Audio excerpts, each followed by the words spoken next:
In this video, we're going to find the x-intercept and y-intercept value. Take note, A is our x-intercept and B is our y-intercept.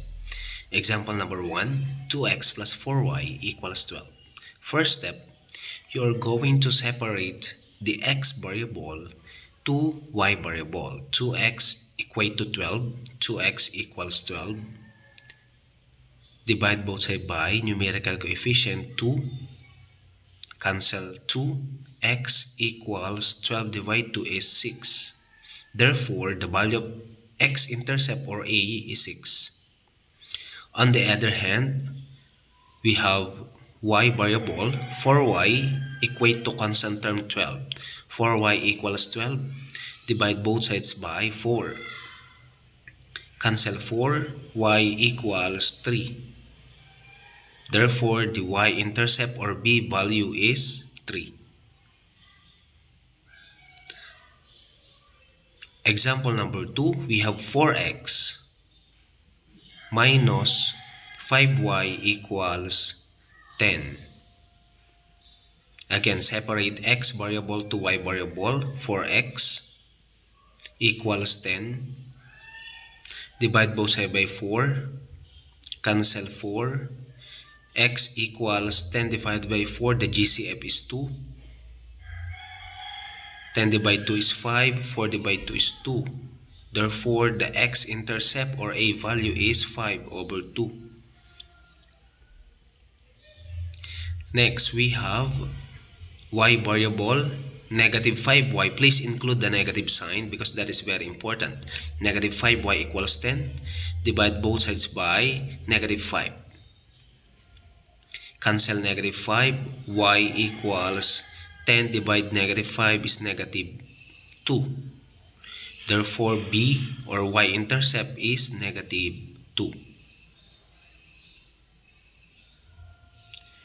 Next, example number 3, 11x minus 4y equals 24.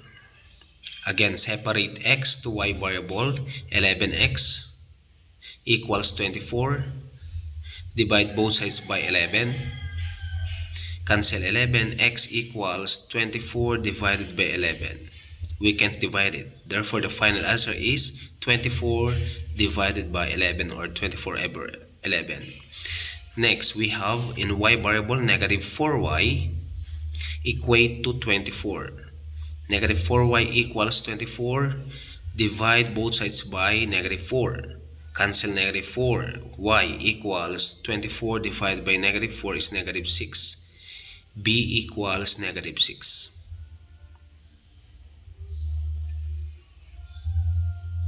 And next, we have example number 4. 2x, as we can see here from this given, we have fraction, numerical coefficient. 2/3 x plus 4 over 2y equals 10. Okay, again, 2/3 x plus 4y over 2 equals 10. First step, you're going to get the LCM, least common multiple, to multiply the whole equation. 6 divided 3 is 2 times 2x is 4x plus, i-divide mo muna, 6 divided 2 is 3 times 4y is 12y. Then, since the denominator is 1, 60. 6 times 10 is 60. Then, 4x equals 60. We're going to equate now separately x and y. Divide both sides by 4. X equals 60 divided 4 is 15. Therefore, the x-intercept value here or A equals 15. On the other hand, we have y variable, positive 12 equate to 60. 12y equals 60. Then divide both sides by 12. Cancel 12. Y equals 60 divided 12 is 5. Therefore, the value of B or y-intercept is 5.